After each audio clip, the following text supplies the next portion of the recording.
join us today is via YouTube.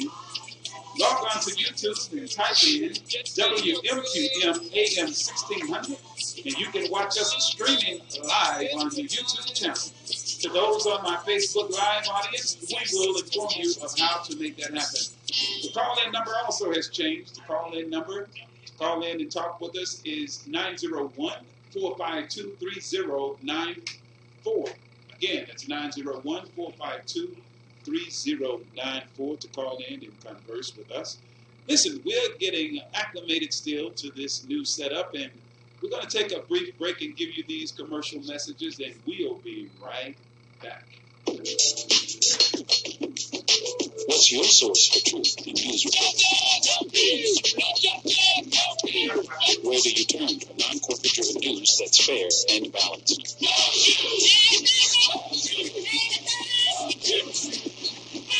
Subscribe to the Final Call News, your #1 free and independent news source that delivers hard-hitting national and international news coverage of today's political, economic, and social issues. For a weekly home delivery or online digital edition, log on to www.finalcall.com or call us, area code 901-286-5034. Facebook. The Urban Indulgence Bath and Body Boutique. At Urban Indulgence Handmade, we pride ourselves on offering quality skincare at affordable prices. Handmade with plant-based, skin-loving ingredients, our soaps and body butters give you luxurious lather and ultimate moisture. Experience the Urban Indulgence at 3314 Poplar Avenue next to Poplar Plaza. Open Tuesday through Friday, 11 a.m. to 5:30 p.m., Saturdays, 10 a.m. to 4 p.m. Get your locally made, freshly baked Supreme Bean Pies from Bake the Bean Pie. Made from the best of ingredients, experience the golden brown, flaky crust and pastry filling of the Supreme Bean Pie from Bake the Bean Pie. Not only delicious, but also nutritious. The Supreme Bean Pie from Bake the Bean Pie. Call in your order today, 901-210-8791. That's 901-210-8791. Bake the Bean Pie. And we're back live here at the SOS radio program. Again, I am your host, Brother Andre Muhammad, and here with my co-host, Brother Kenneth X. Assalamu alaikum, sir. Walaikum salam, Brother Andre. How you doing today, sir? And I'm blacktastic and getting better. Listen, man, we are getting acclimated to our audience, to a new setup here as we were coming on for tonight's program. Let me advise my Facebook Live audience. I know you can see me via Facebook Live, but you can't necessarily hear what's going on. What you need to do is take your smartphone, log on to YouTube. Once you get onto YouTube, type in the search field WMQM AM 1600. Once you do that, you will be able to click on where you see SOS radio program. You can click on it and you can watch myself and Brother Kenneth streaming live on YouTube now. So once again, to my Facebook Live audience, Sister Connie, Brother Kenneth is on. And let me go down the roll and boy, y'all log on. Sister Stephania, Brother Gilberto, Brother Kenneth, all of our viewers. We need you to log on, or if you want to stay on Facebook Live, that's fine too.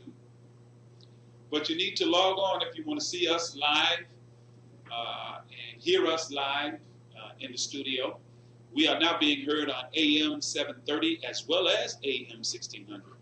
But to see us live streaming AM 1600, you need to go to youtube.com. And in the search field on YouTube, you want to type in WMQM, the call letters of the station, and AM space AM 1600. Once you do that search, you should come up on AM 1600, and you click on the SOS radio program, and you will see myself and Brother Kenneth. You'll see Brother Kenneth with his back to a brick wall. You'll see a picture of the final call with that beautiful man, the Honorable Minister Louis Farrakhan's image on it, and you will see Brother Kenneth sitting in front of a brick wall. And in the upper left corner of the frame, you will see me in a smaller box. And both of us are broadcasting live here in the WMQM AM 1600 and 730 studio. Soon we will be going FM, God willing, in a few days, FM 93.3. And we will still be streaming live on AM 1600. Brother Kenneth, man. Yes, sir. How you like? You comfortable over there, Chief? Oh, brother, I'm getting acclimated real quickly, brother. More room, more space. Yeah. So I'm rocking and ready to go, man. And my brother Derek over there, he's staying out of the frame. Yes, sir. I may have to slide D over in the frame, man. Yeah, he's over in the corner. He's getting shy right now. Come out from behind the sycamore tree, brother. Yes, sir. But yeah, there he is. He's sliding on in. Yes, that is Brother Derek Muhammad, a avid supporter. And let me get some heat to that mic that's in front of him. So, Brother Derek, feel free to pull that mic in front of you at any time. There you go, brother. Pull it on up in front of you. If you have something you would like to add to the conversation, man, please feel free. Man, this is different. Once again, to my Facebook Live audience, if you're just logging on, we've being acclimated to the new setup here at AM 1600. We are on the opposite side in the other studio booth, and we are now live streaming on YouTube. So for my Facebook Live audience, you can still see us stream live, but you'll have to go to youtube.com, type in the call letters WMQM AM 1600. Once you do that, you will, once you find that search, you click on the image you see of Brother Kenneth, Saving Ourselves, or SOS, and you can watch us stream live. And also, there's Brother William just logged on. What you say, Brother William? So Brother William is on, and we have a chat block over there. How do I chat, Brother Shane? Show me how to chat, man. I click over on that side. Oh, okay, there it is. There it is. I can click in the box here and say something where it says say something. And I'm going to type in peace, P-E-A-C-E, peace. So I'm chatting back. This is Brother Andre Muhammad. Brother Kenneth is on. Wa alaikum salam, Brother Kenneth. Brother William Poole has switched over to YouTube. Once again, to my Facebook Live audience. It's going to take us a few minutes to get everybody on. But while we're getting everybody on, Brother Kenneth, why don't you go ahead and give us our axioms? And right before you do that, the call-in number is also a new call-in number. The number is 901-452-3094. It's new to those are one of the regular call-in numbers on AM 730. But to my Facebook Live audience, now my YouTube live streaming audience, the call-in number is 901-452-3094. Now we're going to go forward to our axioms that we always use. Brother Kenneth? Yes, sir. Let them know what frame of mind we need to be in for us to have this conversation. Okay, Brother Andre. As always, before we do anything of importance, we like to open up in the name of Allah, the Beneficent, the Merciful. I bear witness there's no God but Allah, and I bear witness that Muhammad is his messenger. I also bear witness that irregardless to land of language, time, or territory, there has been but one God. Some of us refer to him as Yahweh. Some say Jehovah. Some say Jah. Many times some say grandfather. Some may not have a particular name. But we do know that we can all agree that there's only one originator of the heavens and the earth. And it is to that God that we all submit and seek refuge in. As always, we like to start the conversation and give us a point of reference with 3 axioms. The first axiom is from the Honorable Minister Louis Farrakhan, where he says, "He who prescribes the diameter of your knowledge dictates the circumference of your activity." We know in mathematics that in order to get the circumference, you have to have the diameter. And as the large, or as small or as large the diameter, that's as small circumference you have. So we have to ask ourselves as black people here in North America, who is it that has prescribed our knowledge? Go ahead. Where did we get our knowledge of God from? Where did we get our knowledge of religion from? Who gave us the knowledge of how to go do business or the lack thereof? Who didn't teach us the science of business, the science of mating, the science of warfare? That's right. Where did we get all our information about as to how to be men or women, about culture?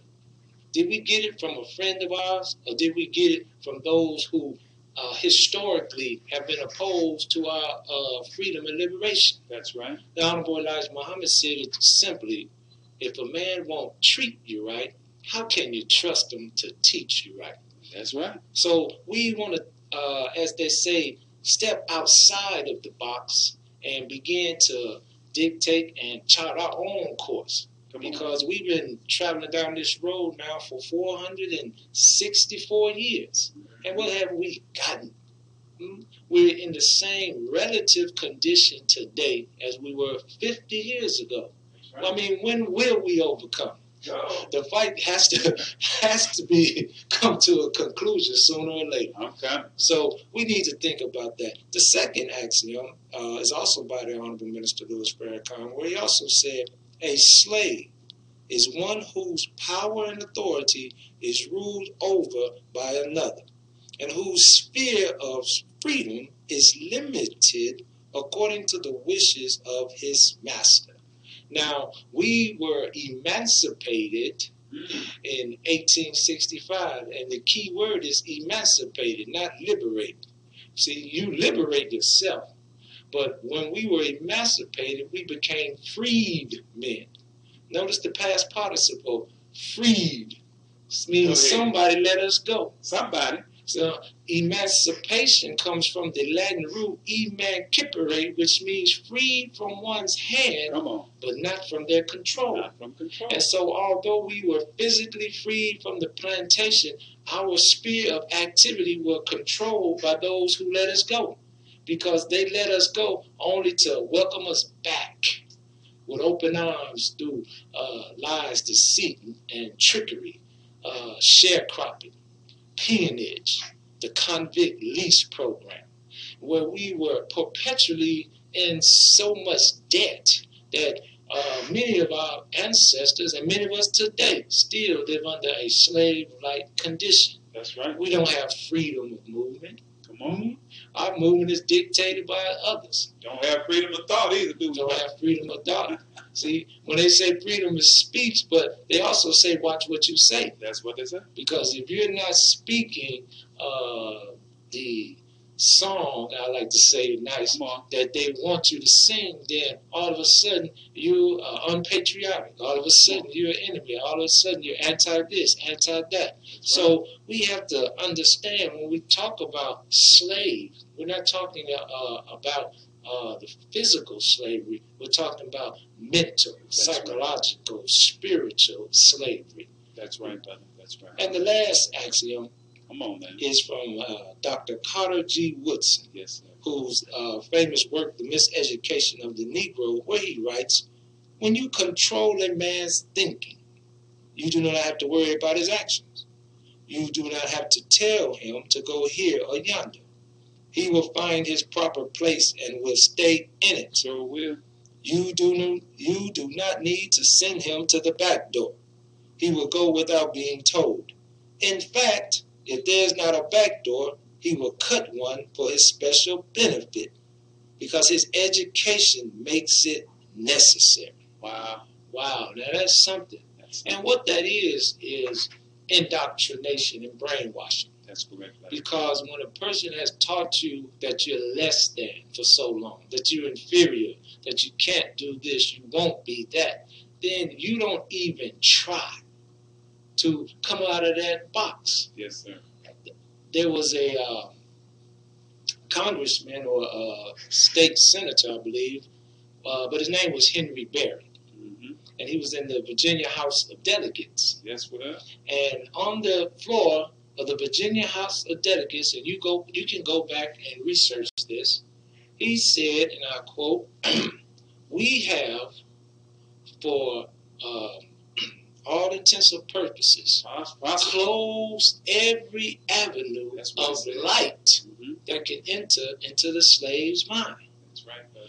He said, if we can now, listen to this, Listen. extinguish the capacity, the ability to see light, wow, our work will be complete, and they will be as the beast of the field. That's what they said. Now that's heavy. Now, when you close an avenue, an avenue is like a street where you can go up and down. It's a way to get light. Light here is representative of knowledge. That's right. So if we closed those avenues, we closed off the school, we closed off the borders where we can't get anybody to come in. We closed off your Pell Grant. We closed off your ability to go to college, to trade school.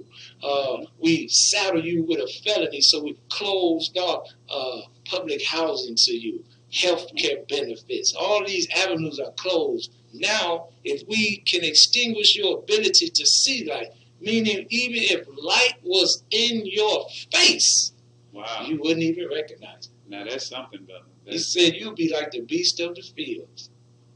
Now that's real heavy. That's really heavy. Because the interesting thing about that, brother, is when a deer sees light, it just freezes.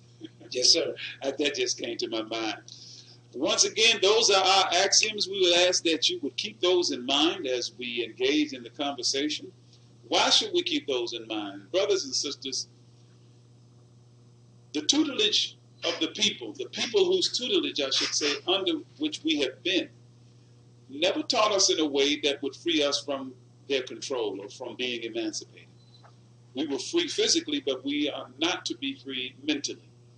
This is why when someone, particularly on a national level, says something that's not in step with what mainstream thinkers think, whether it's in politics, religion, economics, culture, especially if it speaks a truth, an unpleasant truth to power, not just anything, but that unpleasant truth to power that they don't like to hear, then you will see that the thought police will descend upon those who act outside of the diameter of knowledge that they have prescribed for us in the sphere of freedom that they seek to keep us under their control within.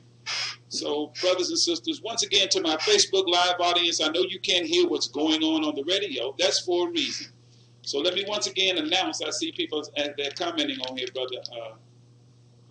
Brother Kenneth, I can't hear anything. Well, the reason is it's because we are in the other studio, and we're streaming live now on YouTube. So if you want to hear me and hear us now, you'll have to go to www.youtube.com. And once you get there, go into the search field and type in WMQM. Those are the call letters of this radio station. WMQM space AM 1600. Once you do that, you should see the logo of AM 1600 and click on the SOS radio broadcast that's already in progress. And to the left of your screen, you should see a chat box where you can type in your comments, and if I see them, I am at a vantage point where I can see things that are said in the comment box. And let me click back over here to, I got two computers that I'm manning here in the studio that I actually like. Got my brother Derek and my brother Kenneth. You can see Brother Kenneth. You should be able to see him in the background that you will see him in.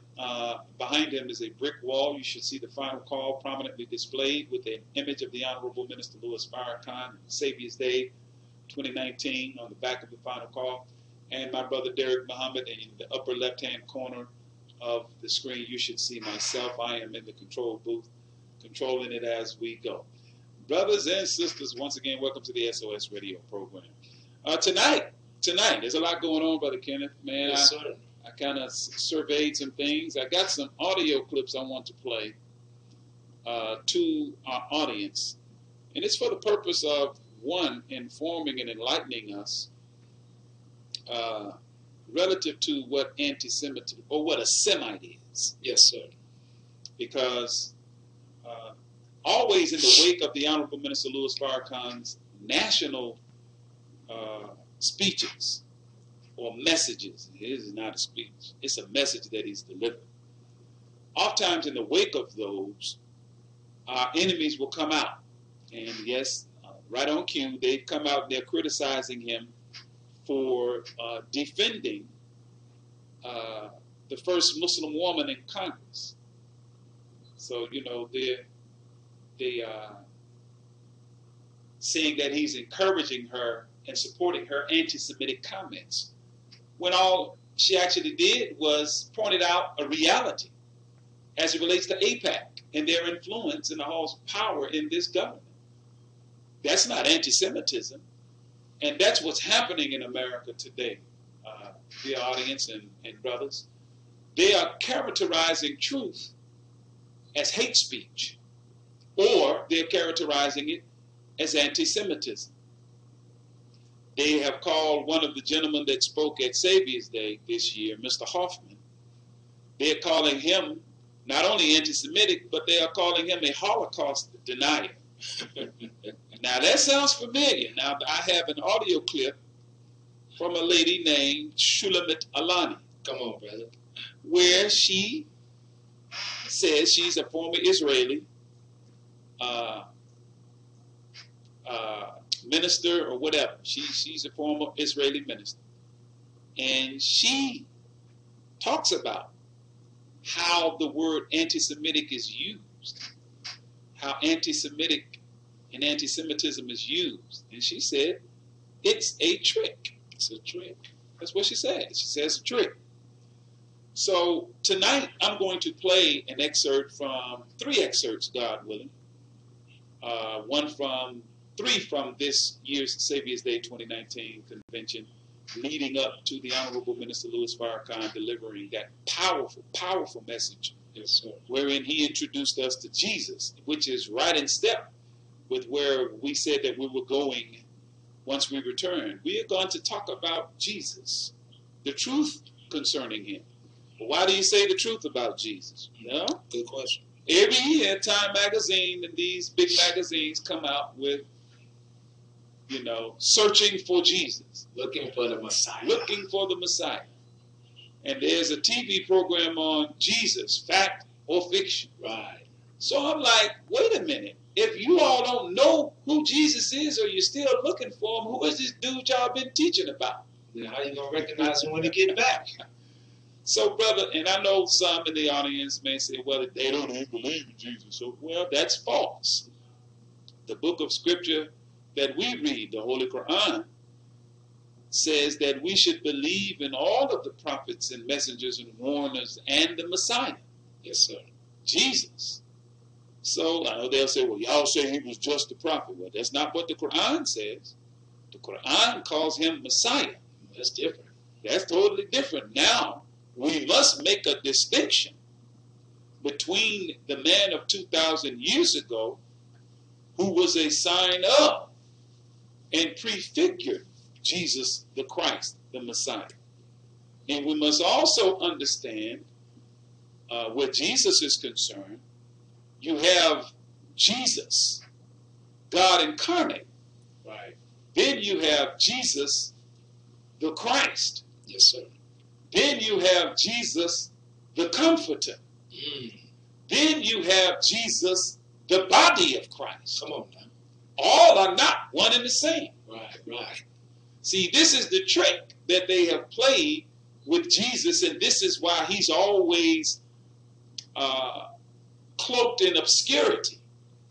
And they use the tricks and the lies they've told about Jesus to obscure and obfuscate the reality about him.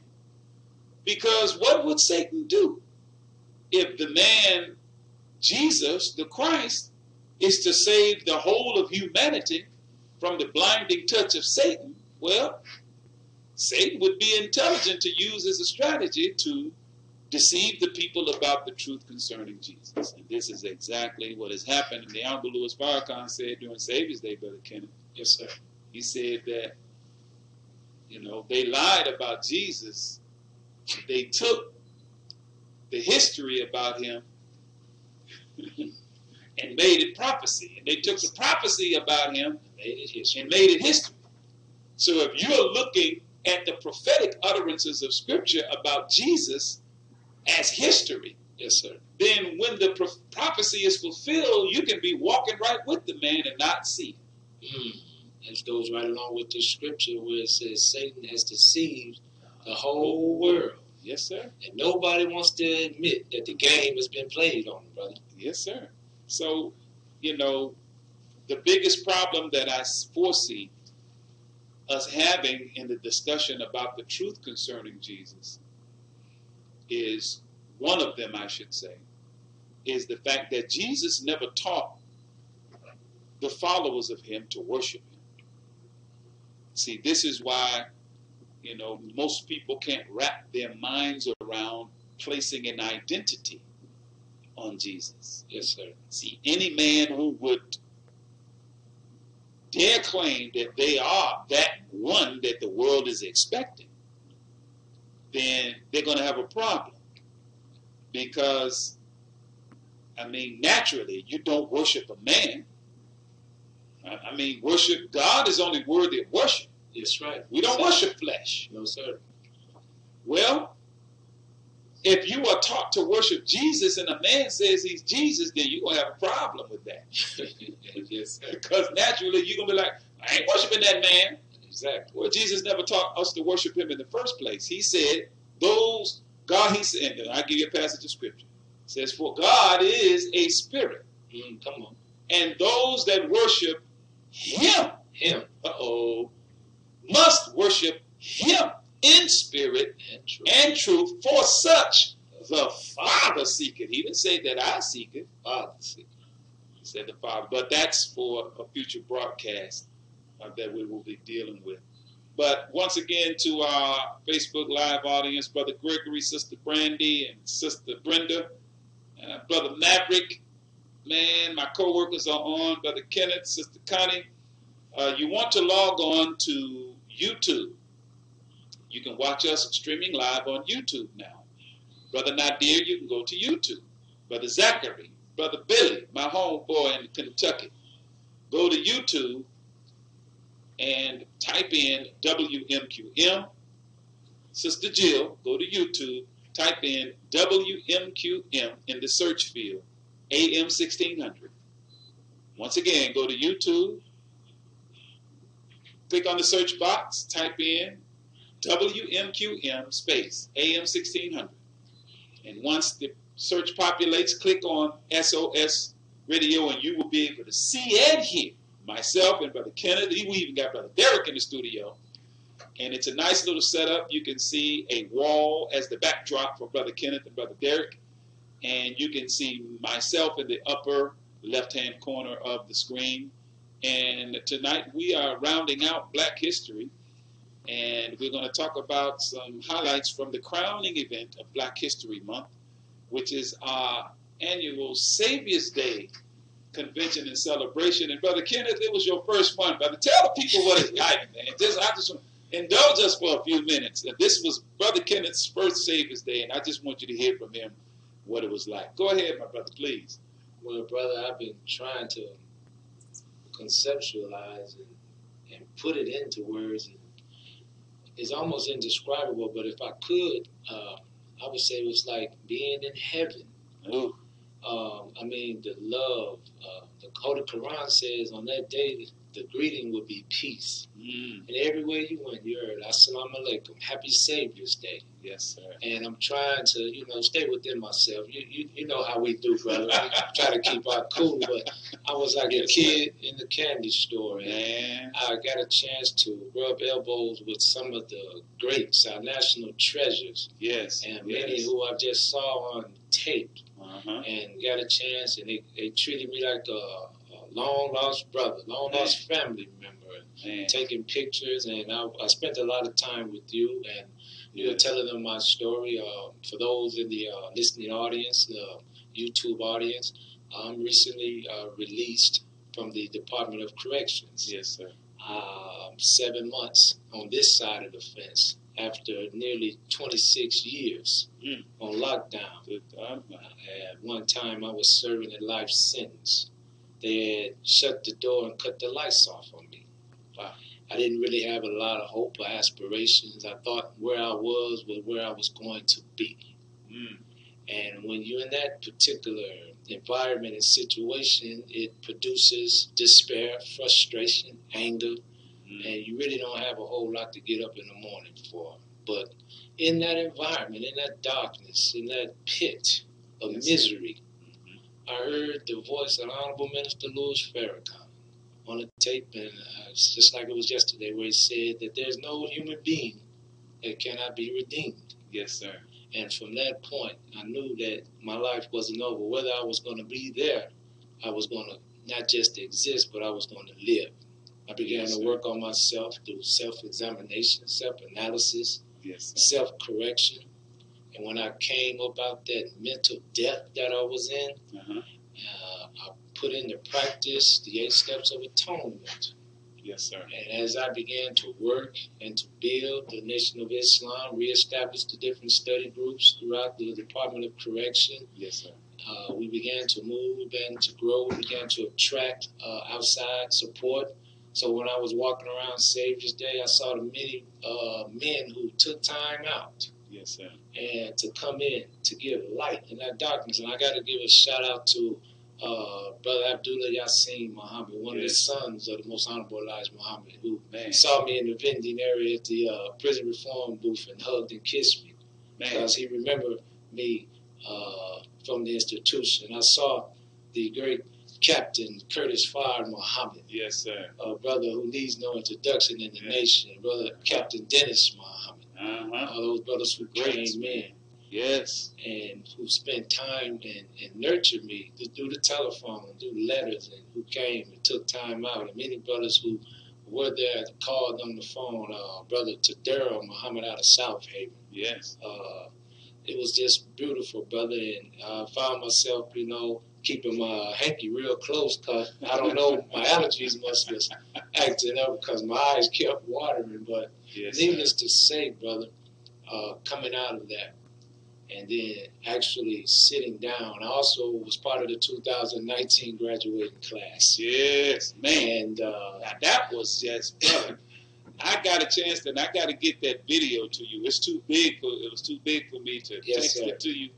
But, brother, I was sitting at a vantage point where I was able to film with my smartphone all of the brothers entered. Of course, there were brothers and sisters. Yes, sir. And I caught you coming down, brother, and I mean the numbers of brothers. It was like the line wasn't going to stop.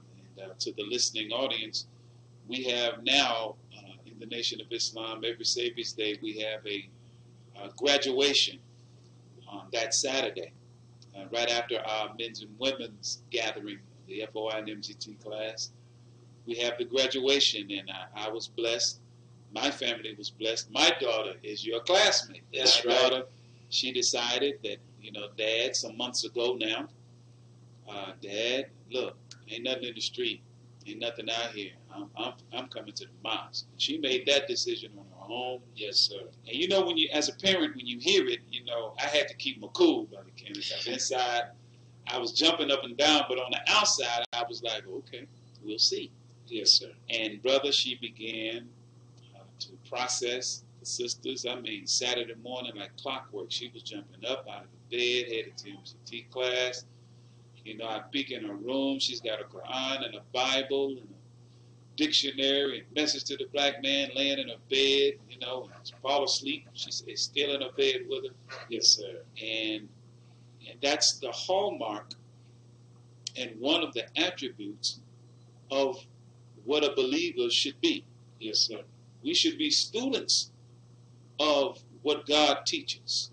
There's a hadith in Islam where the Holy Prophet Muhammad, peace be upon him, says, one learned man is harder on the devil, or shaitan, than 1,000 ignorant worshipers. Right. And religion in America has made us as a people, for the most part, a bunch of ignorant worshipers. We love God. Yes, sir. No question about that. Yeah. But I'm sorry, brother. Continue. No, it's a great and valid point, because all of those things that you're saying, we have to recognize that we have to move now. We got to be on the move. And one of the things that I got out of Savior's Day is so much. We'll be unpacking it for months now. Yes. But the energy, man, to come back into your home city and let's put the Muslim program to effect. I mean, the teachings, the theological part, yes, is beautiful. Yes, sir. But there must now be a practical application. Come on. Because our people have heard some of the greatest preaching that's ever been on the planet. The Honorable Minister Louis Farrakhan is without peer. That's right. But the thing that they want to see, the practicality, how is it going to change their life? Once they hear the message, now we got to do like the Most Honorable Elijah Muhammad did, and what the Honorable Mr. Louis Farrakhan, if you look at that template he did in New York City, and all the different mosques that he had businesses attached to it. And we have that mystery God concept that somebody's going to come out of the sky and solve all of our problems. You hungry, and you praying to God for a slice of wheat bread when you got all this earth here and the seed, you can grow it yourself. So we have become a comfortable slave. Yes. And I don't want to offend, but we're the only people that expect others to do for us what we could do for ourselves with just a little sweat and unity. Come on, man. Who's going to fund your liberation? That's right. We get offended when someone asks us for a couple of dollars. But you think we're going to be able to go to the United States government, a government who has historically been opposed to anything that's benefit us, and ask them for a grant? Could you fund my freedom movement? It's just not going to happen. And when you start taking monies, and I'm going to get back on point, it's just like when the Jewish backers of the NAACP, they changed the Niagara's movement, since it's Black history, the Niagara movement, Marcus Garvey movement, all of those movements back then had an economic self-help, self-determination component to it. It certainly did. And all of those who had that self-help component and all of those who had that philosophy, notice how they were ill-spoken of. From Booker T. Washington, Marcus Garvey, the Most Honorable Elijah Muhammad, and now the Nation of Islam under the leadership of Minister Louis Farrakhan. They don't care about our religious doctrine and dogma.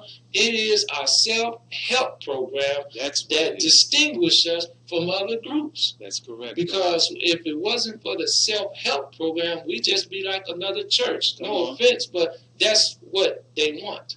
So at Savior's Day, brother, sitting there at the graduation, and then unexpectedly, student minister Ishmael, phenomenal.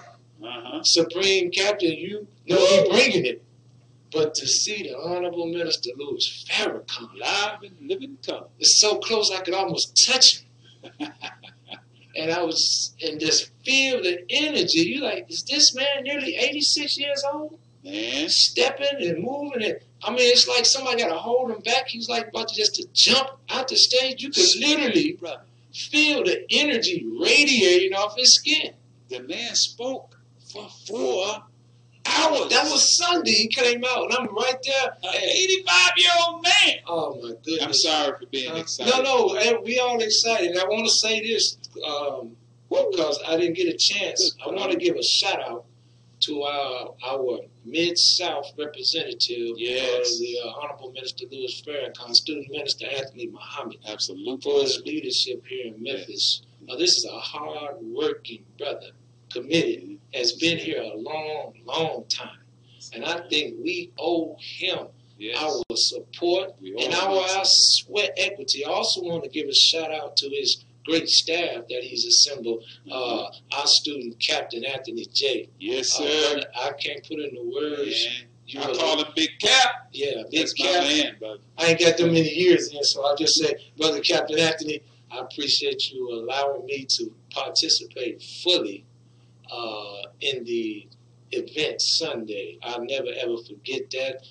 The F4Y of the year, our first officer, the second reason, WJ Muhammad, all the lieutenants, Brother Jerry, Brother Lamar, Brother William, Brother Martikis. They was all so wonderful. Student Minister Rodney came out and saw me a few times. All the brothers was just making sure that I enjoyed myself, and that kind of brotherhood. I mean, it's among black men. Man, it is unique. It's different. Yes. You know, it's not something that you're gonna ordinarily find, even though we should. Yes, we should. But if you can experience that type of brotherhood, and I'm gonna tell you, brother, and I know that the uniform and everything, those are symbolic things to show the militancy and uniformity that we should have on the inside with one another. But I'm gonna be frank, man, I wanted to flex that uniform and want to, hey, I gotta find out, is there any time we're prohibited to wear it? Because I can wear it every day. Yeah, I'm just keeping it 100. But yes, sir. you know, needless to say, it was a beautiful time, and listening to the Honorable Minister Louis Farrakhan, it was like he was speaking directly to me on a lot of different levels, and I've been studying his lecture and unpacking it, and hopefully can use that as a guide to move forward for the rest of this year and into the foreseeable future. Yes, and let me get to my audience, Sister Brenda and Bolivar. There are not technical difficulties. We've shifted gears. We've returned, and the studio engineer here, Brother Shane, said, hey, man, y'all need to go. We're going to be on the other side. So we are in the AM 730 booth. And instead of the Facebook Live, although you see me, those of you who are on Facebook Live, if you want to hear us or hear other than just me, you should go to youtube.com.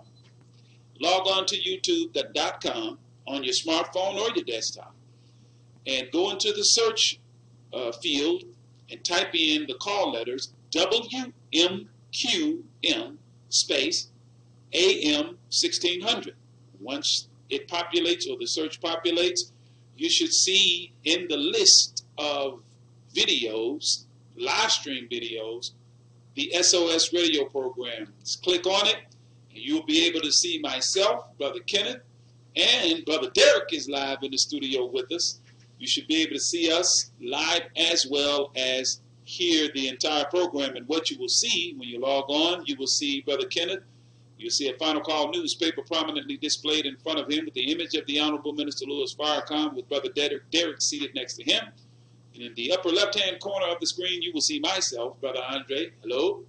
Or I should say, hell has always been low. So we say, assalamu alaikum. Yes, sir. And I'm in the control booth running the control board here so you can hear and see it. If you want to call in tonight and say hi and tell us a Black History fact, give us a call at 901-452-3094. That is the call-in number now. Again, it's 901-452-3094 for the SOS radio program. Brother, man, let's get to a little bit of what we wanted to talk about tonight. I really wanted them to hear, brother, because I know you had a Savior's Day testimony. Yes, Because I was full too, brother. I have not missed a Savior's Day since I've been in the Nation of Islam. That's back to 1993. Wow. And every year, I mean, I feel like I did when I was a young boy on a Christmas Eve. And the night before I get ready to roll up to Chicago, brother, I can't sleep. But I have to force myself to sleep if I'm driving because, you know, and I've just been, you know, it's just a high holy day for us. It's a refueling, if you will. And, man, and when you return, you really want to get on the stick and get out in our community to make a meaningful difference among our people. But we're still in Black History Month, and some things have been happening, man, lately, I should say, in the news. And one of the things that I stumbled upon, this blackface thing is still going on. Somebody sent me a picture that's supposed to be President Trump in his younger days in blackface. And I have to vet that before I get into that. But one of the things that startled, well, I shouldn't say startled, nothing really startles me in terms of, you know, what they do, because with the advent of the Trump administration, You know, he's created by way of his rhetoric, his rallies, Yes, sir. that are sprinkled or peppered with violence. You know, his followers even advocate killing people, you know, and they say these things. But in the recent news, brother, in the Washington Post on the 19th of this month, a story came out, brother, and it's not only in the Washington Post, CNN picked it up, other news outlets picked it up, where a Linden, Alabama newspaper editor, the Democrat Reporter is the newspaper, he said it's time for the Ku Klux Klan to night ride again. An Alabama newspaper editor wants to bring back lynching. Wow. Now, this is 2019 now. Now, the question for me is, why does he feel comfortable enough in that community in Linden, Alabama in 2019 as a editor of a newspaper to even let that fly out of his mouth? What does that say for the social landscape, the social environment, the political environment that these minds, and let me give you a little background on this gentleman before I go into, we talk about this, and hold on, I got somebody calling me, looks like. Hold on. Oh, there it is. Hold on. SOS radio program. Stand by. I got you on hold. We're going to bring you on live. Who's calling? Oh, are you there?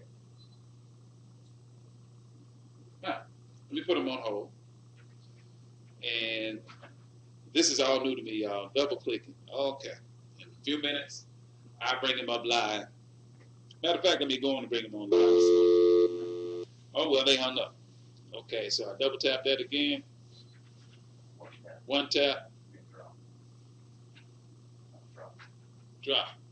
Okay, there we go. Excuse me, y'all. I'm getting used to the phone features. It's about 2 more times, Brother D, I have it down pat. Don't take me long to catch on the studio equipment and whatnot. But for the Facebook Live audience, once again, go to youtube.com. Go to youtube.com on your smartphone and go in the search field of YouTube and type in WMQM. Type in WMQM AM 1600. Again, go to youtube.com, go into the search box, type in WMQM space AM 1600. Once it populates, click on the icon or the screen where you see myself. You should see Brother Kenneth. He's going to have on a gray suit, handsome black man, got a bald head and some black glasses on, and a handsome brother sitting next to him, got another bald head and some black glasses, got on a blue shirt and black jacket and a tie. Brother Kenneth has on a bow tie. And in the upper left-hand corner, you should see a brother with a brown suit, some glasses, and I got a little hair. And some of it is gray, but that's all good. And you'll be able to hear us live streaming, see and hear us via live stream on Facebook. I'm sorry, not Facebook, YouTube, YouTube. And for my callers, the call-in number is 901-452-3094. I'm going to have to get used to looking at the phone to catch the calls because it doesn't ring aloud, so it's visual. So my eyes are going to have to scan back and forth to keep up with what's happening in here. But at any rate, let's get back to this news article. This man in Linden, Alabama says that the Klan needs to start night riding again and lynching people. But what is he talking about? Now, let me read a little bit of this article. And those of you who would like to share your thoughts, tell me what you think about this kind of mind feeling comfortable enough to say these kind of things as a newspaper editor in the public and not, think anything about it. But the article begins, it says 2 decades ago, the editor of the tiny, it's a small newspaper, Democrat Reporter newspaper in Linden, Alabama, was being talked about as a potential contender for the Pulitzer Prize. Now, this was 2 decades or 20 years ago. A congressional citation read on the floor of the House of Representatives in 1998 lauded his truly American heroism and dedication to the truth, and called him one of Alabama's finest and most ethical journalists. That was 20 years ago. I'm going to skip down a little bit. It says, he writes, and they're quoting this gentleman. He said, "Time for the Ku Klux Klan to not ride again." This was on a February 14th, in a February 14th editorial by the gentleman in his newspaper, the Democrat Reporter. It went on to claim that Democrats, along with some Republicans, were planning to raise taxes in Alabama. It concluded, the editorial concluded, quote, "Seems like the Klan would be welcome to raid the gated communities up there," end quote. His name is Goodloe Sutton. It says Sutton, who was also the paper's publisher, could not immediately be reached for comment. He told the Montgomery Advisor on Monday that he had written the editorial, which ran without a byline, and he stood by it. He continues, quote, "If we could get the Klan," this is Mr. Sutton, Goodloe Sutton talking. Make sure I don't mess that up. He continues by saying, "If we could get the Klan to go up there and clean out D.C., we'd all be better off," he told the paper, explaining, quote, "We'll get the hip ropes out, loop them over a tall limb, and hang all of them," end quote. Wow. That's in 2019.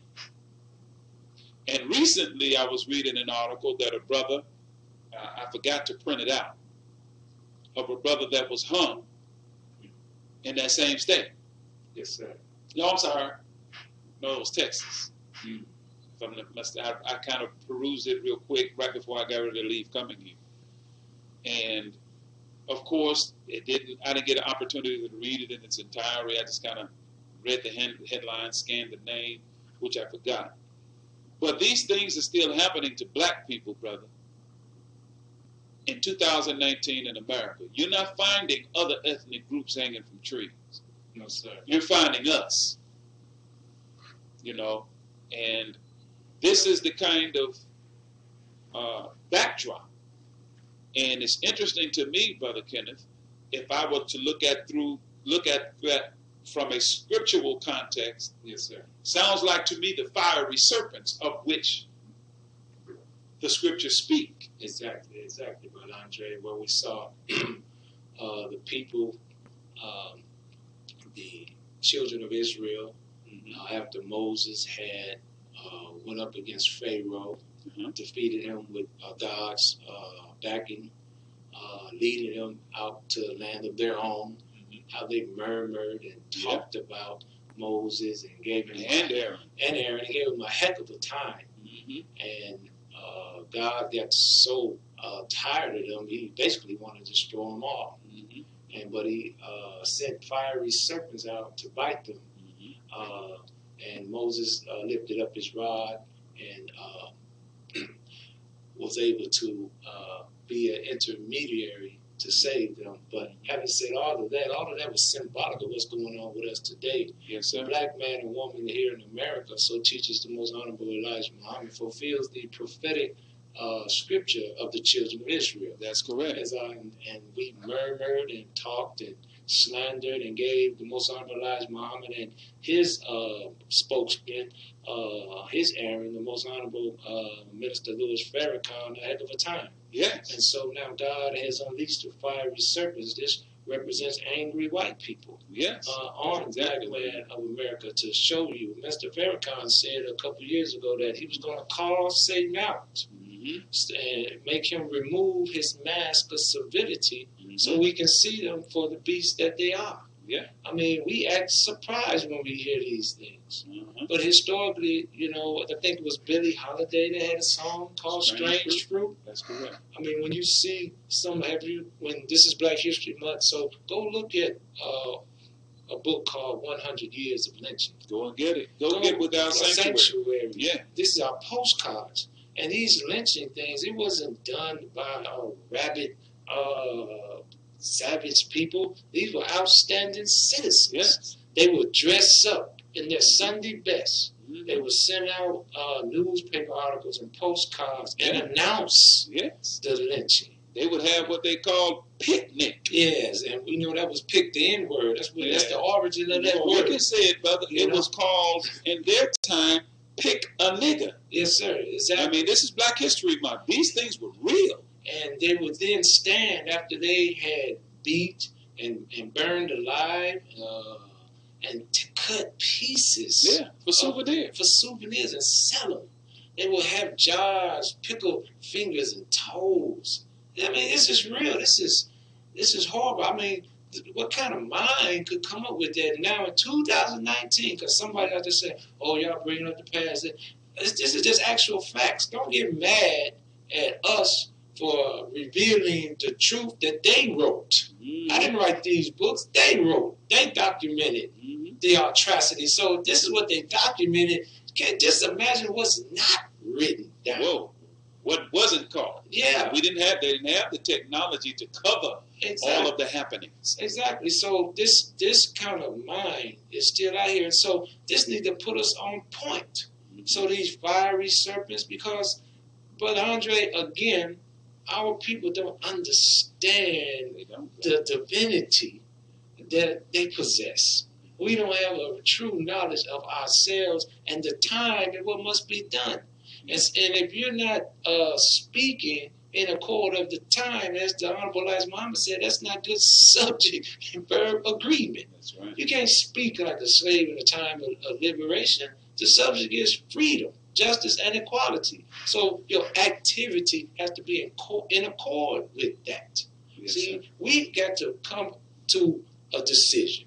We really need an up or down vote. Yes, sir. Those who want to go off self-determination and establish something for themselves, let us choose. And those who want to stay and see how this thing's going to work out, Stay with us. yeah, because this thing is going down. He sees his world coming to an end.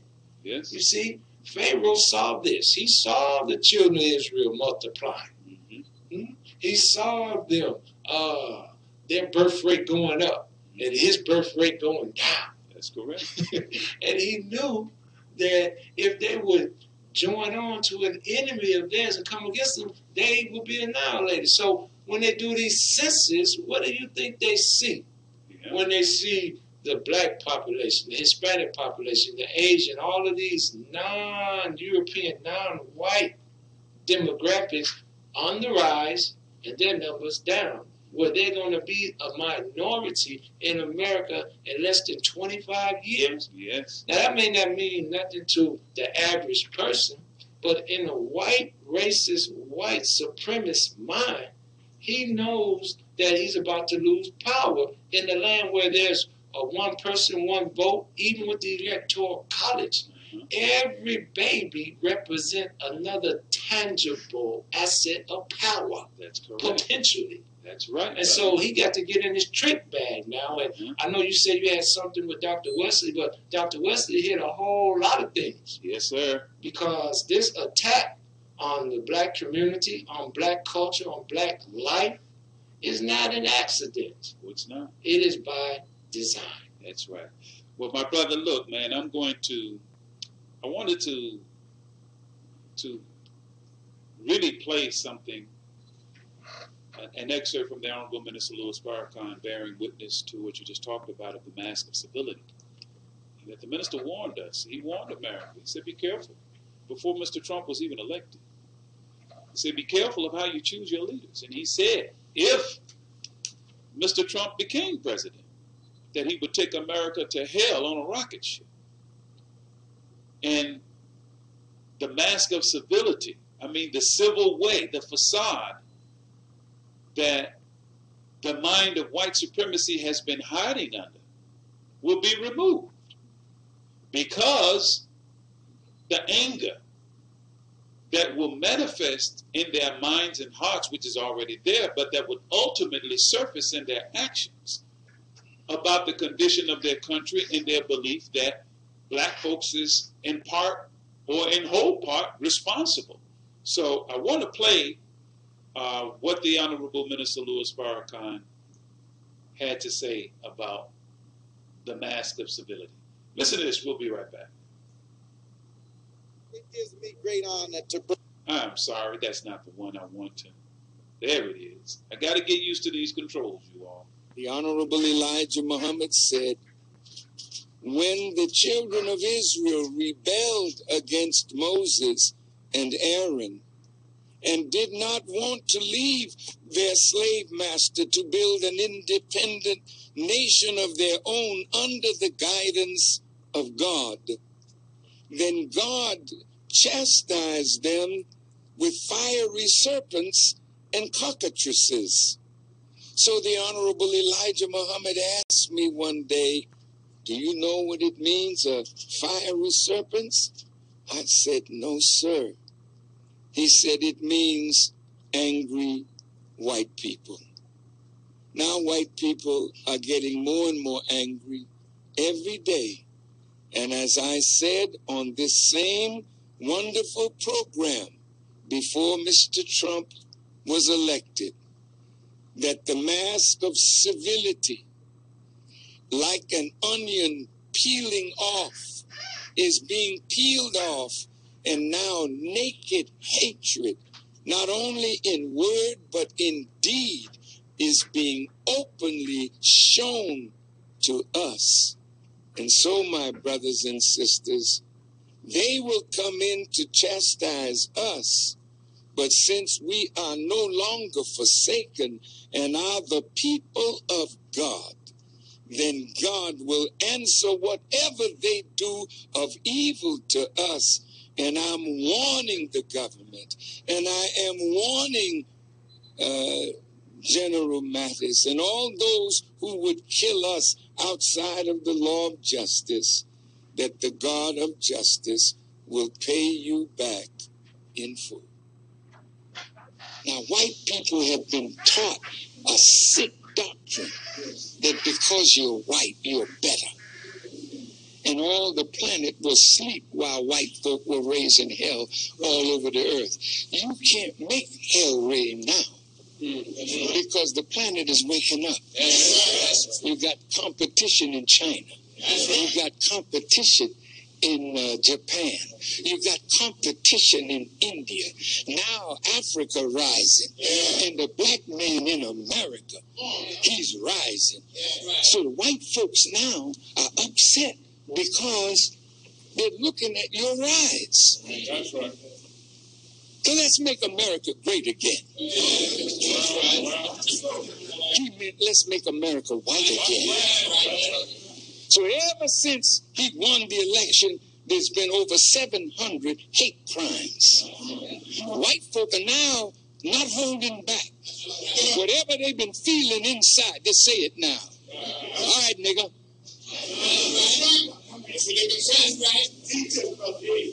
There's no political correctness there. The skin of civility has been peeled back by Donald Trump. And now what you see in him is what you get. And his followers, they came out of the woodwork.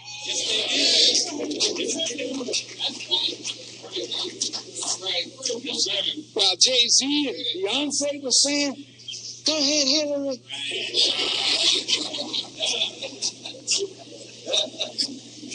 And it looked like she had a lock on this thing. And when they looked up, Trump was president. That was so shocking. Poor Hillary. I heard she said she just wants to get a book and curl up in the bed with the dog. With the dog. She didn't say with Will.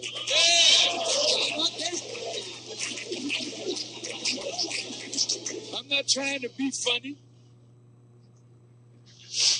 Well, brother, the minister, he hits it on the head. And to the listening audience, what are your thoughts on that particular? It has the skin, has the Trump administration and what's been happening lately. Pull back the skin of civility and the goings on in the political realm and socially and whatnot. has really drowned out Black History Month. And I've been hearing people complain about it. And this thing, thing with the celebrity on Empire getting attacked, now they're saying that it's possibly a hoax, and all of these things going out, man. So the normal clamor you hear for Black history is being drowned out for the most part. But for those who are listening, if you want to give your thoughts on whether or not what the minister has said is true, has the Trump presence in the White House created the environment that has caused the mind or the skin or onion of civility, the mask of civility that these minds have worn and have acted politically correct, when really in their heart of hearts they really want to say, look, we want things the way they were. We had you all under control.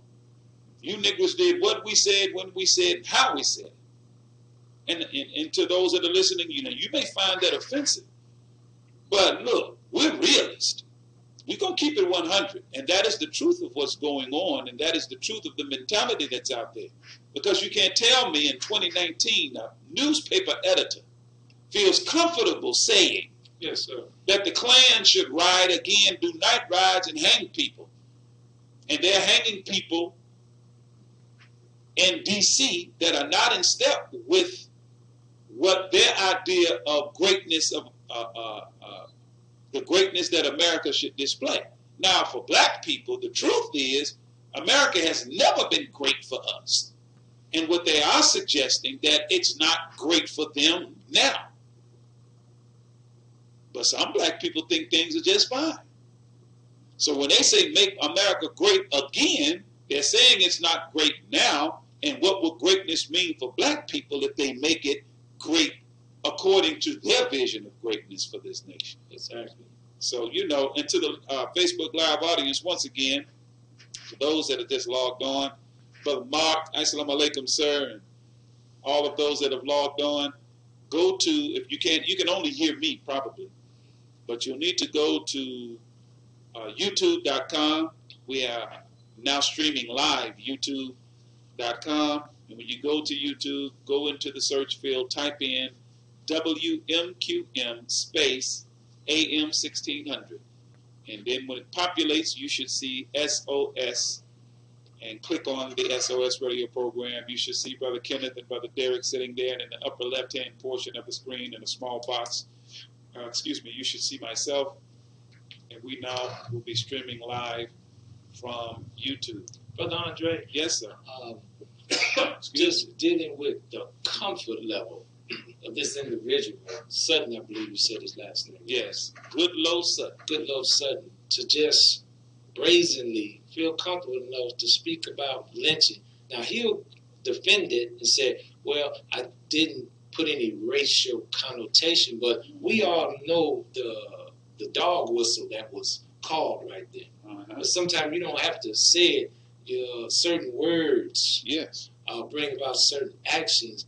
And I also just don't want people to think that he's in Alabama and, that's just how some of them are down there.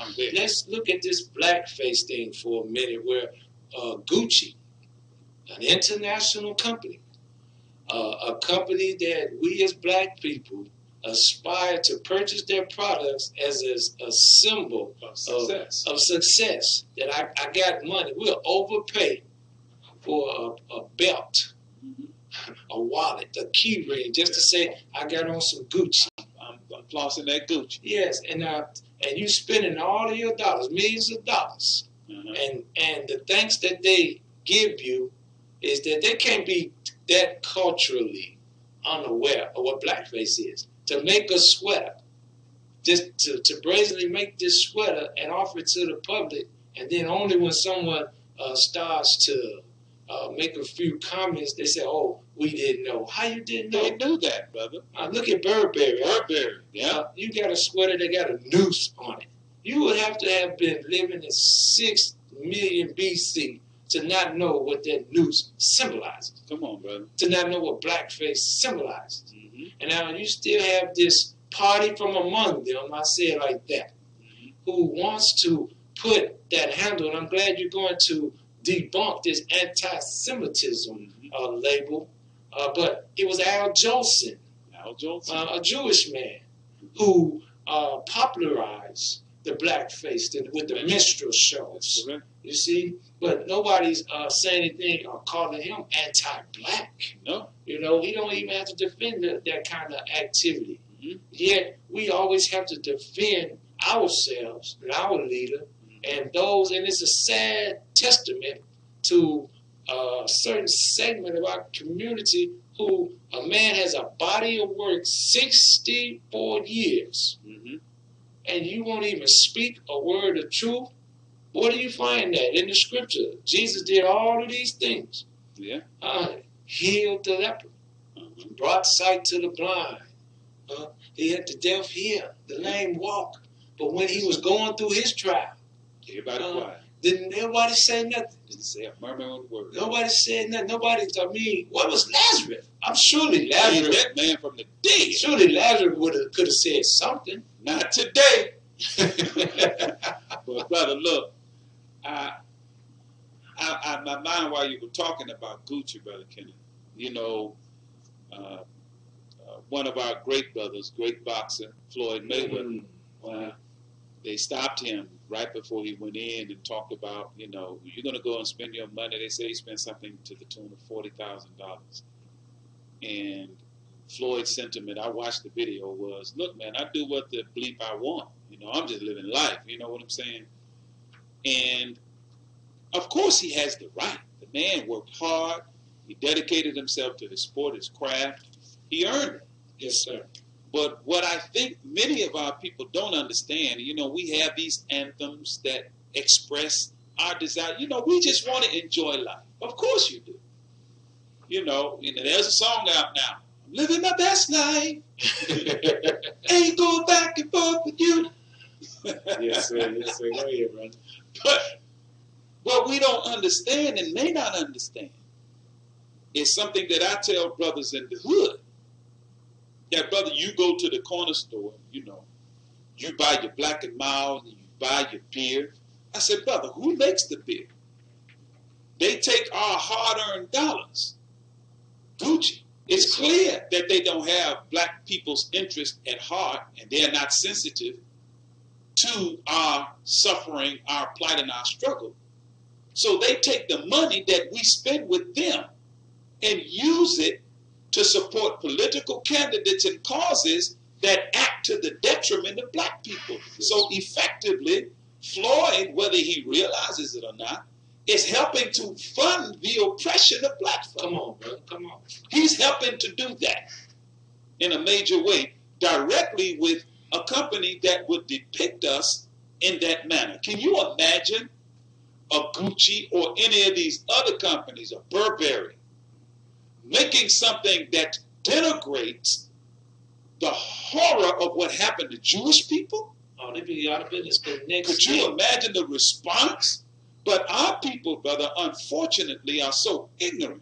And those of you, if you agree with what Floyd did or disagree, you're free to call and express your agreement with Floyd. But I would say to you, well, that mind and that desire needs to be reined in to understand that, look, where I place my dollar, a man with that kind of money can have a direct negative effect on a segment of the population of black people.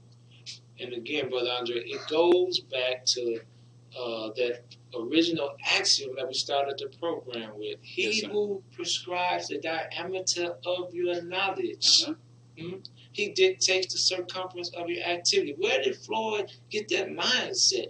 I mean, we're not piling on our brother because he's a beautiful brother, but we want to move past him. Where did that mindset come in? You know, when you study history, and it's Black History Month, one of the things that was said to a person that had black interest, the greatest compliment that could be given to them was that, oh, he's a race man.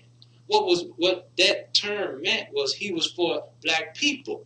You see, we would say things like, oh man, that's going to set black people back. We had a collective connection.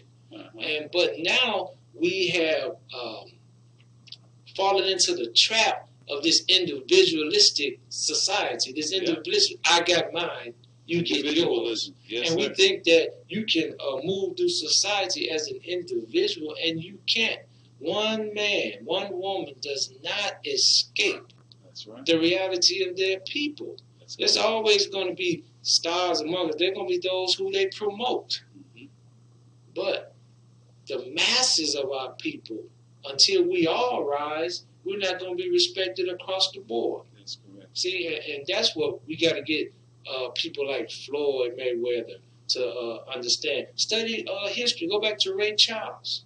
Even in the movie Ray, I think Jamie Foxx, he was going to play a venue, and someone told him, "Hey, man, we doing X, Y, and Z." He said, "Well, no, I can't play here.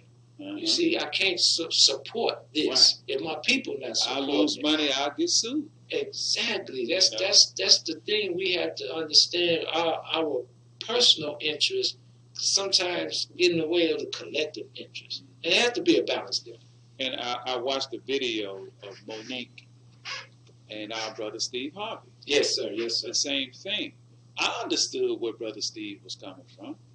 You know, he said the best thing we can do for poor people is not be one of them. Wow. You know, and our people are so fearful of losing what they have and thinking that, you know, well, my money will insulate my children. And I understand he said, if I crumble and he has children, no, brother, you won't crumble. See that, and that's what I shouldn't say I don't understand. That's one thing that concerns me about people of that stature that make that kind of money. You can be rich, but you are so afraid. You're not free. You're not free. You're a slave. You're a rich slave because you are so fearful of the powers that run the arena that you're in. They can cut your sustenance off just like that. Yes, sir. So although you make $300 million a year, you're still not free. You're not free to be involved with the suffering of your people. And the tragedy in it, brother, is while he think his money will insulate his children from the reality of the toxic environment of white supremacy in America, just like Bill Cosby. See, people don't know Steve Harvey's children. You know, I'm reminded of, and I'm going to play this excerpt, but I don't want the time to get away. I just looked at 7:19 already. Man, time is flown. Yes, sir. I was listening to Gabrielle Union once, and she was talking about how she has to prep her boys to let them know you can't act a certain way. Because don't nobody know that her boys are the children of Gabrielle Union. Right. See, same with Brother Steve and any of our great brothers and sisters. And again, this is not to pile on to them. Our people, as the minister said in Savior's Day, they need to be free. Yes, sir. Because although they have all of this money and all of this notoriety, they're still a slave. And the rich and powerful that run Hollywood and run wherever they are, you find them, that run boxing. You know, Floyd think he's free. I understand. But all he has to do is do something similar to what Colin Kaepernick did. Mm-hmm. And he'll understand real quick that he can't do that. So long as you stay a free-spirited Negro, you know, don't get involved in all of that radical stuff. You know, these guys, they're making trouble. You know, and we can make an excuse as to why we don't get involved. Look, man, I'm just living my life. I mean, that's cool. But the reality is, just as you said, brother, your money can't insulate you from the plight of your people, nor can one person rise above the plight of his people.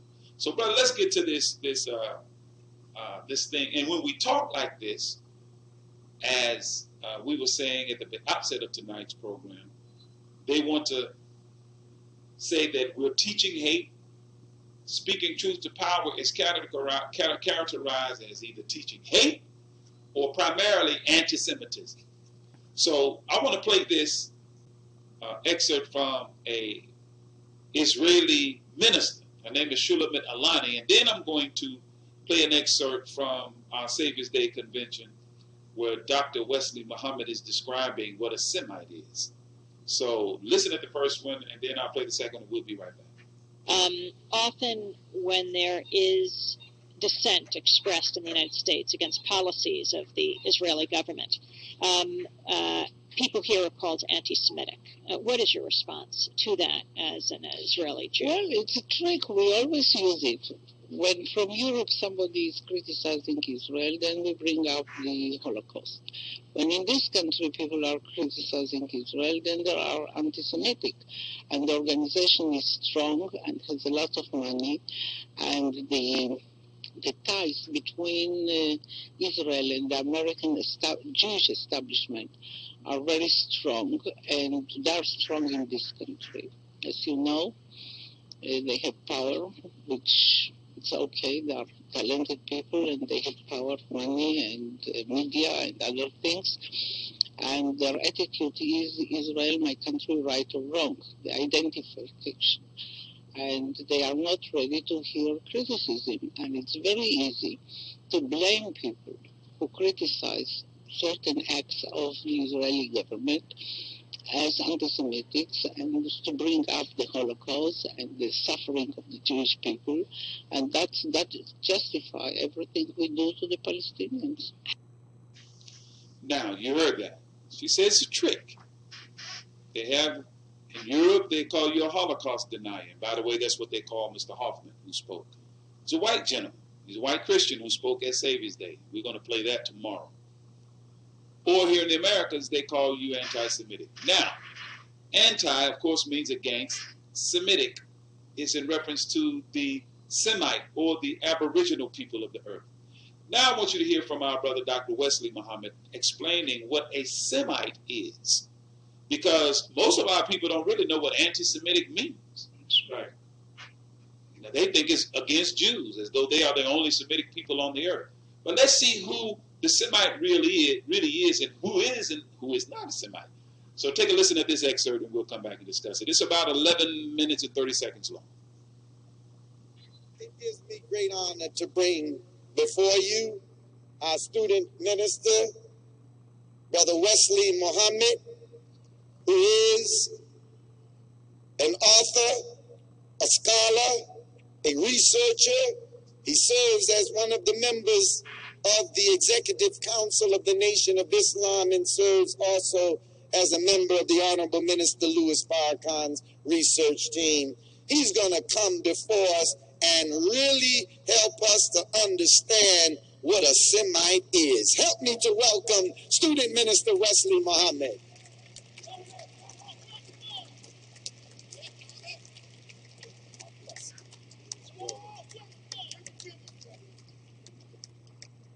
In the most holy name of Allah, the one God to whom all praises are due, I bear witness that there is no God but Allah. And I bear witness that the most honorable Elijah Muhammad is the Christ that the entire Christian world has awaited for the last 2,000 years. I further bear witness that the man whom we have all come out today to behold, the Honorable Brother Minister Farrakhan, is not a black, religious, political, or civic leader, for we have thousands and maybe millions of those among us. Rather, I bear witness that the Honorable Brother Minister Farrakhan is the singular, the lone messenger of God raised among the people of God in this hour. In their names, dear family, I greet you in the nation's greetings of peace. We say it in Arabic. Assalamu alaikum. Happy Savior's Day. I am honored and humbled to come before you on this day and in this great hour. It is the greatest joy of my life to be among those fighting on the front line against the enemies of God, who are the enemies of Farrakhan. If, as they often say, you can always judge a man not by his friends, but by the quality of his enemies, then when God's personal enemies become your personal enemies, you are certified the baddest thing walking among the people. And that's why we walk with Farrakhan. We in the Nation of Islam, though the devil is a liar, we in the Nation of Islam are not against all Jewish people.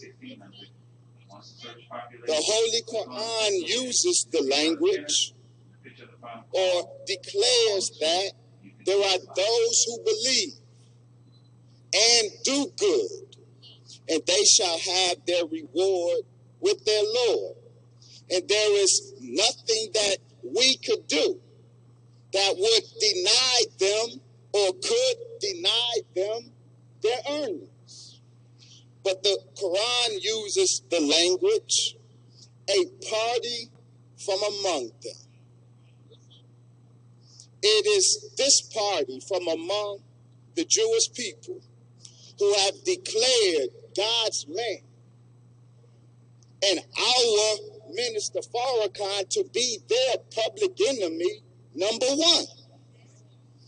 So when you witness the men and women who follow the Honorable Brother Minister Farrakhan, and it looks to you like we are going hard in the paint against the enemies of Farrakhan, know that our aim is to seek the favor of God, who has declared them his enemies. Why has God declared them his enemies? And why have they declared us their enemies? In your Bible, Pharaoh saw the children of Israel multiplying, and he said to his people, "Come, let us deal wisely with them, lest they multiply and become numerous, join on to an enemy, and fight against us and depart from the country, separate from us." Pharaoh, with his governmental people, thus hitched a secret plot to keep the people of God in his midst from increasing in numbers. It is the Honorable Brother Minister Farrakhan, through the Most Honorable Elijah Muhammad, who has revealed to us that this is not a tale of some ancient Egyptian conspiracy against some Jews 4,000 years ago. Rather, this is a scriptural record of a future plot of the U.S. government against God's people, the black man and woman of America. What most people are unaware of is that this party from among them are the principal party from among the Jews, are among the principal architects of the governmental plot to interfere with the principle or interfere with the reproductive habits and capabilities of the people of God. It is Jewish genius that helped lay the foundation for the scientific production of homosexuality and transgenderism among black people. Now, don't trip. The devil is a liar. The Honorable Brother Minister Farrakhan nor the Nation of Islam are against our black LGBT family. my sin is no more righteous than your sin. And Farrakhan loves all black people, regardless of the condition that we meet him in. So we don't stand here as judge, but the divine inspiration given to the Honorable Brother Minister Farrakhan, we are only exposing to the world Satan's effort to make God's people such that he cannot use us for his divine purpose. And yes, it is Jewish genius that has helped, don't get mad, that has helped to weaponize the weed that it may feminize the black male of America. And be clear, it is Farrakhan and the Nation of Islam that is standing in between the total demasculinization of the black man in America. And this is why they hate Farrakhan. This is why they are so insanely mad at Farrakhan, and this is why they have declared him their enemy, and this is why God has declared them his enemy. And so they call him anti-Semite because he exposes historic and current Jewish evil against black people. Yet these Jews themselves are not Semitic people. The true Semite is a black Semite. The Semitic family of languages is an African phenomenon, and the white Jew has no root in that history. In fact about it, it is this party from among the Jews that can be considered the world's greatest anti-Semites. I'm going to say that again. It is this party from among the Jews whose record indicts them as the world's greatest anti-Semite. The state of Israel's treatment of the Beta Israel or the black Jews of Ethiopia, that's true anti-Semitism. The state of Israel's treatment of the Palestinians, that's true anti-Semitism. So we want to talk about a litmus test. We got a litmus test for the world. Have Israel or have the Jews condemn Israel's anti-Semitism against the black Jews of Israel? Have the state or have Jews condemn the state of Israel's anti-Semitism against the Palestinians? And so we say, in closing, not only hands off Farrakhan, but we say to the world, keep your lying mouth off Farrakhan. Assalamu alaikum. Well, brother, that was right, straight and direct. Yes, sir. So what can we glean from that? I mean, the interesting thing is the very people that have leveled the charge of anti-Semitism against the Honorable Minister Louis Farrakhan and the Nation of Islam, according to the history and to the documentation, they themselves are not even Semites. So how can we be anti-them when they're not even Semites? So to charge us with anti-Semitism is literally saying we are anti-ourselves, because we are the actual Semites and they are not. Yes, sir. So, you know, for those that have questions about what you just heard, if you care to ask any questions about it, give us a call at 901-452-3094, or any of the several topics we broached today, even to Mr. Good Old Sutton. That's an interesting name, Good Old Sutton, down in Linden, Alabama, talking about the Klan should ride and night ride again and hang folks in Washington that don't want to, that are not in agreement. Yes, sir. That he's not in agreement with, at least.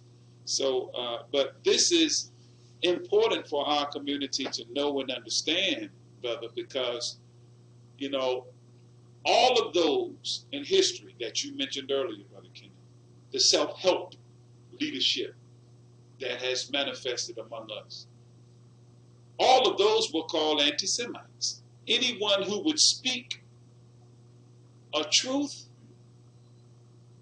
particularly as it relates to Jewish misbehavior against black people or people anywhere in the world, they're called anti-Semites. And even, well, I'm not going to deal with the Holocaust denial portion of it. There are scholars who have documentation that prove that the numbers are not what has been portrayed historically in terms of those who suffered in the Holocaust. A lot of people don't know that black people, a man named Arjen Fischer in Germany, right, was part of a team of scientists and doctors that did experiments on black people that were in Europe during that time, and black people were also put in concentration camps. But that is a part of our history and struggle that you have not even heard of. Those of you listening, many of you are hearing this for the first time in your life. That what? Black people were put in gas chambers as well as Jews during that time? Yes, there were. That is a fact. That is a historical fact. But when you hear Holocaust, you only relate that or associate that human tragedy with Jewish people exclusively, to the exclusion of any other ethnic group. Well, the truth of the matter is, black people, there was thousands of black people, not into the millions according to the historical record, but there were thousands of us that suffered along with them in that human tragedy. So these are things about black history that has to be highlighted and talked about. In our suffering, man, we can't allow the ignorant among our people, you know, that for whatever reason, you want to relegate what has happened to us into the file of ignominy and the dustbin of history, that we should just forget about all of the things that have happened to us. When the truth of the matter is, we don't know the tenth of what happened to us, let alone half of it. You know, all of these things, like, for instance, you know, I did a little, most of our young people don't even know who Robert Smalls was. I was just thinking about Robert Smalls, brother. You tuned in on me. Go ahead and tell them about Robert Smalls. Well, the thing that brought the thought up is because, you know, there's been a movement where it says that Black History Month and this multiculturalism thing that has, you know, usurped it. Black history is not necessary, but you brought up Robert Smalls out of South Carolina. This man freed himself. Yeah, he basically commandeered a Confederate ship and got the freedom. But once he got the freedom, he came back to South Carolina and held political office. Yeah. That is something for our young people to study. What we have to do is have enough self-respect for ourselves as black people to say our children, our grandchildren, our babies, we want their lives to be better than ours. This is why the work of Dr. Futrello at Young Men's University is important. This is why the sisters that over there at Hanley Elementary, they used to have all these black pictures and artifacts and uplift culture. You had the Mid-South Kwanzaa, a lot of groups that focus on the culture of black people, because one, our culture has always been hijacked by others who profit from it. But we got to instill that sense of pride and can-do in our children and allow them to nurture, protect them so they don't get caught up in this system that's hurting them to the prison industrial complex or to the cemetery. We got to put those seeds in them. We don't talk about David Walker. That's right. He's a man that wrote David Walker's Appeal to the government of America. And he likened our plight to that of the children of Israel. And he said, if God did that to Pharaoh, what would he do to America? Because he saw back then, 1829, that we were worse off than that. We don't know anything about the Haitian Revolution and Toussaint Louverture, Dessalines. And why is that important? Look at the demographic and the expansion of America. It was basically on the East Coast at that time. But Napoleon was having such a hard time with the Haitian Revolution that he needed money. And so all of the land that he had over here in North America, he sold it for a little or nothing. And that expanded the United States. It doubled its size. Yes, the Louisiana Purchase. Go back and study that. It was a black man that caused that. Yeah. Now go back and study Nat Turner, Gabriel Prosser. Yeah.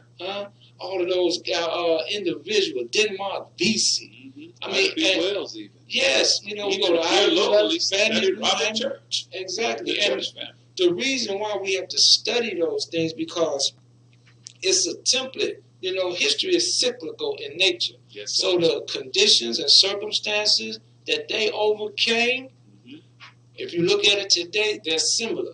So whatever methodology they use to be successful, we can use the same methodology in a modern time. Yes. But if we just want to adopt this ratchet society, this false premise that, you know, we've arrived and everything is all right, then we're going to go down the tubes and we're going to wake up and our children, our grandchildren, we're going to allow them to be perpetual second-class citizens. Perpetually begging for someone else to employ them. I want to think, I know we're better than that, but we got to believe that we can do it. We don't have to look outside of one another. We, you know, I see a lot of posts on Facebook. We argue about some of the most trivial things. I don't care what your religion is or how you practice it.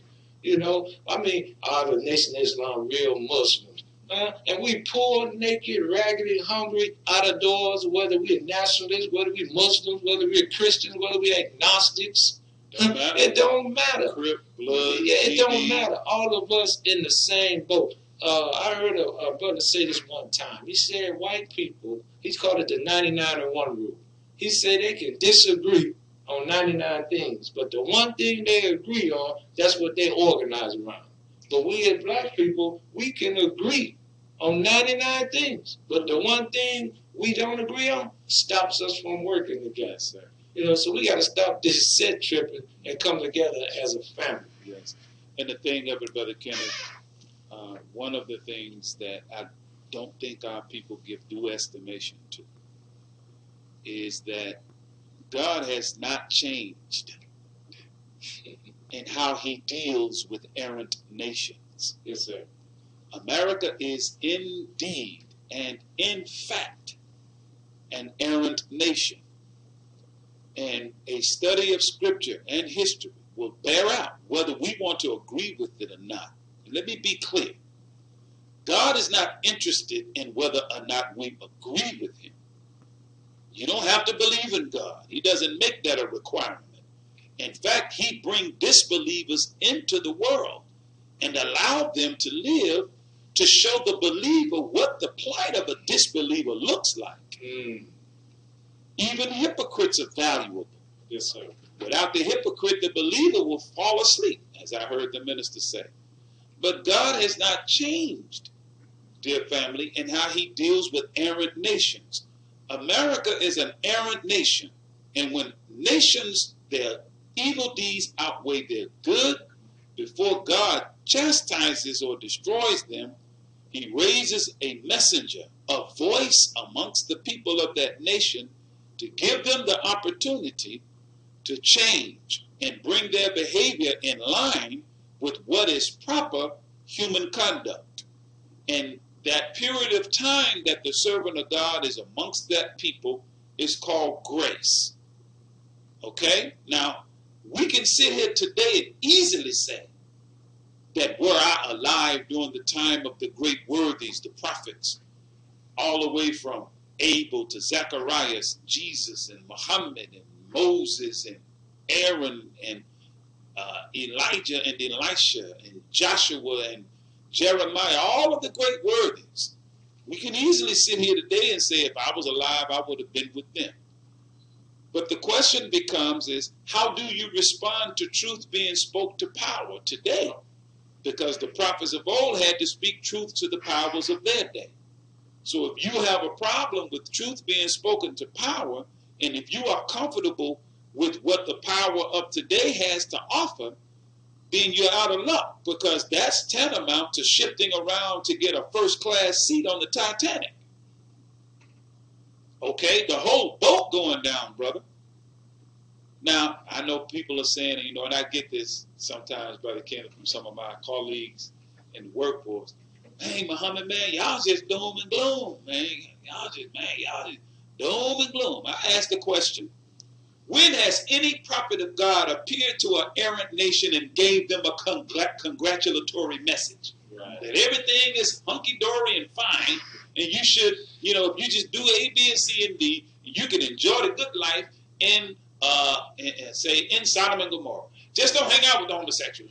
Just live your life and you'll be fine. No, Lot was like, come out. Exactly. The prophet's like a sheriff. I mean, if things going good, you don't need the law. That's right. But once a crime has been committed, yeah, there's somebody that come and try to bring some authority to the situation, and that's the prophet's job.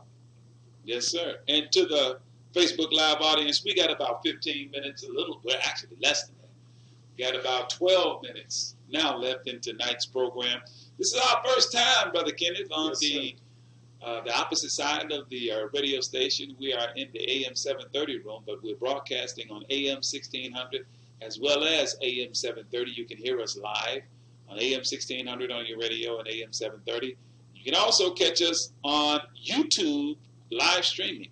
If you log on to YouTube, type in WMQM space AM 1600, and once it populates, you should see the SOS radio program. You'll see two handsome brothers, Brother Kenneth and Brother Derek, with the brick wall backdrop. Final Call newspaper is prominently displayed, and in the upper left-hand corner of the screen, you will see the image of myself when I'm in the control booth speaking live to you. That's on YouTube live streaming. Let me go back over here and see if there's anybody commenting, but I haven't been over there in a minute. There's a chat feature in the YouTube where you can chat with us. Brother Dennis is on, and man, Brother Dennis, yeah, he's on. Assalamu alaikum, Brother Dennis X. That's that flamethrower. Yeah. That's we like to say, once the jab, once the knockout punch. You decide who's who. Can't wait to get Brother Dennis back in the chair. Yeah, we want to get Brother Dennis back in the studio with us. Also, Brother Kenneth is on, Brother Marcus, and on the YouTube Live, Brother Chaz, Brother Charles, and Brother William. They're on, but most of our listeners are still on the Facebook live feed, and they can only hear me. So, Brother Kenneth, for tomorrow, I'm going to make sure I put out a real nice flyer. Yes, sir.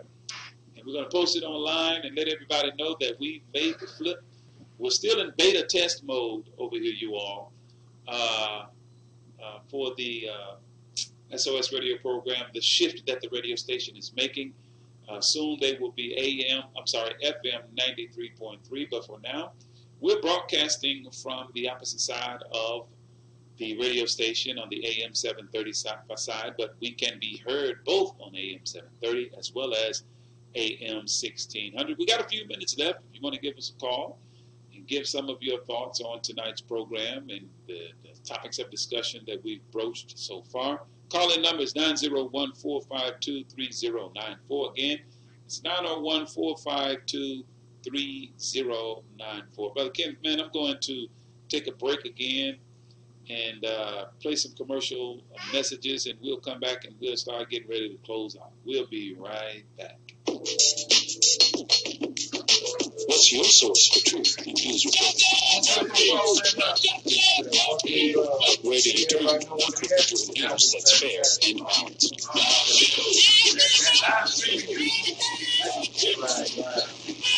Subscribe to the Final Call News, your #1 free and independent news source that delivers hard-hitting national and international news coverage of today's political, economic, and social issues. For a weekly home delivery or online digital edition, log on to www.finalcall.com or call us, area code 901-286-5034.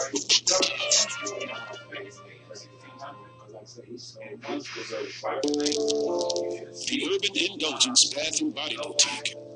At Urban Indulgence Handmade, we pride ourselves on offering quality skincare at affordable prices. Handmade with plant-based, skin-loving ingredients, our soaps and body butters give you luxurious lather and ultimate moisture. Experience the Urban Indulgence at 3314 Poplar Avenue, next to Poplar Plaza. Open Tuesday through Friday, 11 a.m. till 5:30 p.m., Saturdays, 10 a.m. till 4 p.m. Get your locally made, freshly baked supreme bean pies from Bake the Bean Pie. Made from the best of ingredients, experience the golden brown flaky crust and pastry filling of the supreme bean pie from Bake the Bean Pie. Not only delicious, but also nutritious. The supreme bean pie from Bake the Bean Pie. Call in your order today, 901-210-8791. That's 901-210-8791. Bake the Bean Pie. And we're back live here in the studio. When there is dissent. I'm sorry, I didn't mean to click that. That was a mistake. But like I said, we're back live here at the SOS radio program. I'm your host, Brother Andre Muhammad, along with my co-host, Brother Kenneth X. We have Brother Derek on deck in the house. We only have a few minutes left, but we got about 7 minutes left in tonight's program. If you want to get a quick call in, you can call us at 901-452-3094. That's 901-452-3094. We will be broadcasting from this side of the radio station from now on. And you will have to catch us on YouTube live streaming if you want to watch and listen to us live. And, of course, if you want to just listen, you can still catch us on AM 1600 as well as AM 730 on the radio. But if you want to see and hear us, go to YouTube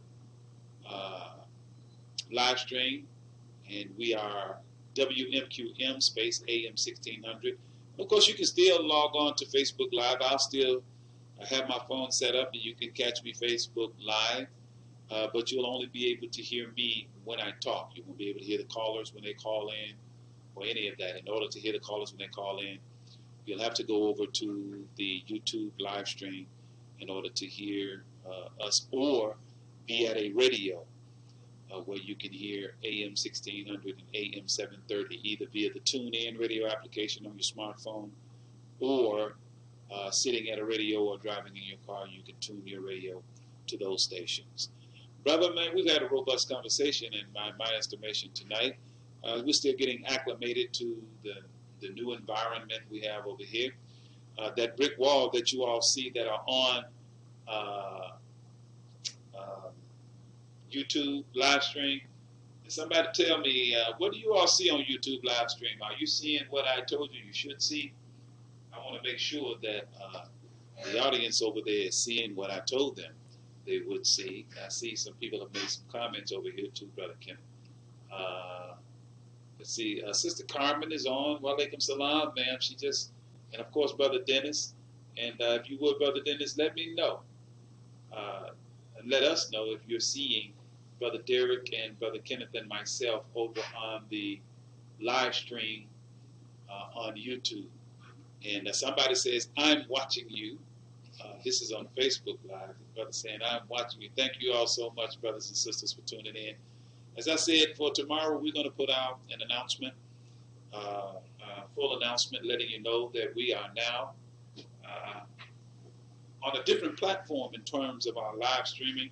Yes, we're still Facebook Live, but in order to hear the entire program, to hear the commentary of both Brother Kenneth and myself and the callers when they do call in, you'll have to catch us on the YouTube live streaming. And I'm trying to get my little notebook out of here, brother, to close the program, because we got about 4 minutes left. And Brother Kenneth, anything you want to leave the audience with? And I said take about 30 seconds, which is really all you got left. I hate to put that time constraint on. Oh, no, sir, brother. We had a good time tonight. Our first time in this particular format, but I'm excited about it. I think it's going to work out fine for our viewers. And as always, I try to find some common ground where we can come together and solve our problems as a people. A city the size of Memphis, a predominantly black city with hundreds of thousands of black people here, we can do a lot of good things if we set aside our petty differences and agree that we want better for ourselves and our children. Yes, sir. Man, that is wonderful. Once again, we thank you all for tuning in to the SOS radio program. And God willing, we will be back tomorrow with the same format at the same time from 6 p.m. to 8 p.m. And we're going to put out an announcement to our contacts, our social media contacts, to let everyone know that we are migrated to YouTube live streaming instead of the Facebook live feed, which I will still have. You just won't be able to hear all of the goings on in the studio.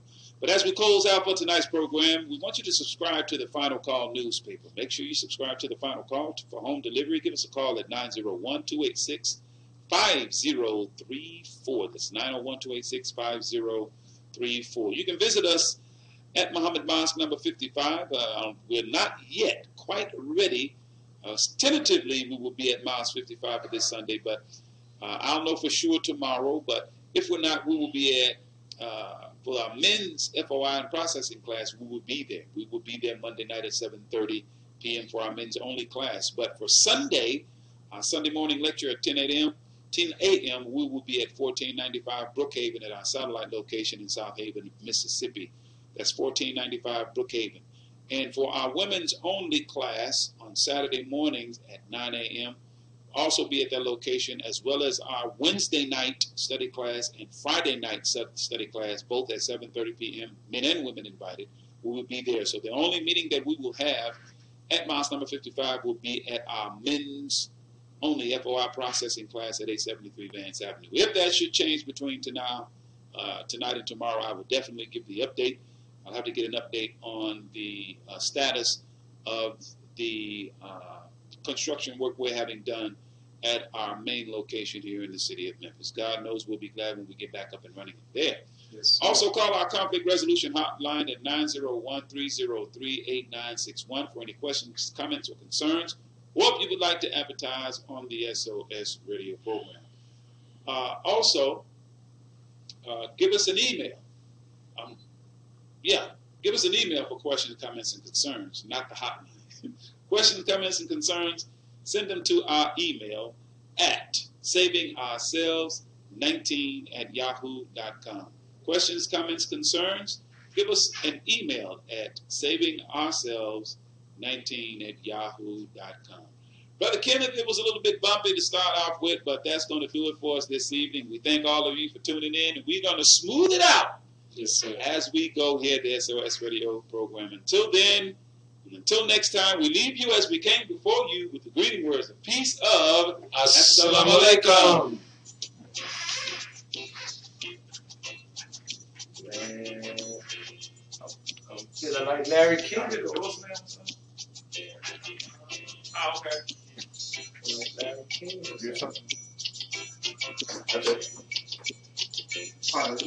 Yeah, my mom could have sworn But joining is that's the only way we're gonna. Everybody singing this sweet praise. Sing this melody till it gets it. Well, I'm talking to you, Muslim, Christian, and the Hebrew.